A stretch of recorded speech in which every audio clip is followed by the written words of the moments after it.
tentang limas. Limas itu misalnya 5 segitiga, segi 4. 5 segi 4 belum tentu persegi panjang, belum tentu persegi. Seperti kita lihat di gambar, ya segi 4 aja sembarang. Itu namanya 5 segi 4. Nah, itu definisi dari limas. Nanti di sisi yang segi tiga itu namanya sisi tegak, ABCD itu namanya sisi alas. 5 segi N, bisa segitiga, 5 segi 4. Masuk ke jenis-jenis dari limas. Yang pertama, limas beraturan. Limas beraturan berarti sesuai dengan namanya, alasnya beraturan dan sisi tegaknya itu segitiga sama kaki. Kalau 5 segi 4 beraturan berarti alasnya segi 4 beraturan. Segi 4 beraturan itu adalah persegi. Nanti kok 5 segitiga beraturan, alasnya segitiga, berarti segitiganya beraturan sama sisi. Nah, itu limas. Jadi kok misalnya ada istilah lainnya nama apotema. Apotema tuh yang teki ini. Teki itu adalah garis tinggi dan tegak. Semuanya garis tingginya itu namanya apotema.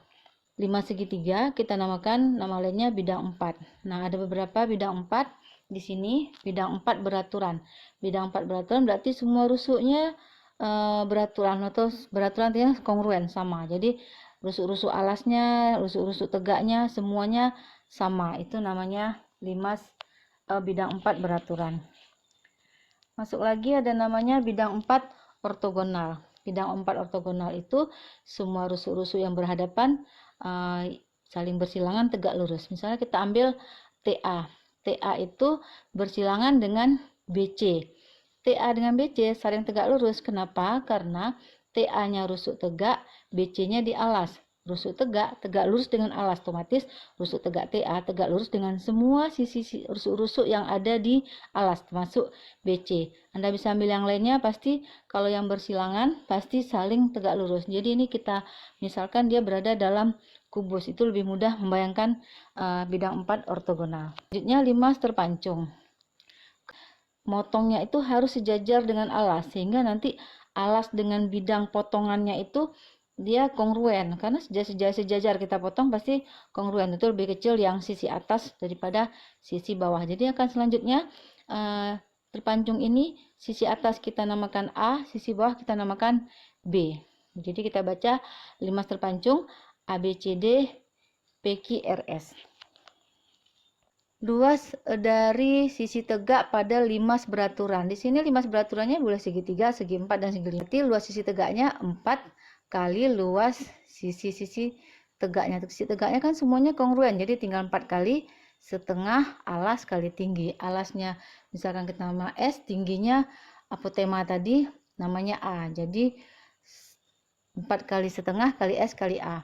Kemudian kalau luas sisi tegak limas beraturannya terpancung, berarti cara pancungnya itu adalah sejajar dengan alas, tapi dia mula-mulanya limasnya beraturan.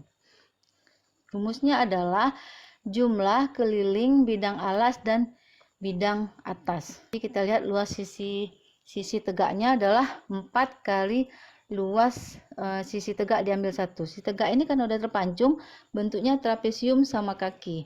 Nah, di sini apotema yang semula itu jadi apotema dari trapesium atau tinggi dari trapesium. Dapat setengah A kali 4N itu keliling dari atas dan 4S itu keliling dari alas.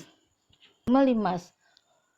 Seperti volume prisma, volume limas itu pada umumnya adalah sepertiga luas alas kali tinggi. Tinggal lihat lagi luas alasnya persegi, segitiga, apa yang diketahui untuk mendapatkan luas alas itu yang harus kita pertimbangkan. Rumus volume limas terpancung. Rumusnya kita dapat mengingatnya yaitu sepertiga T atas bawah tambah akar atas kali bawah.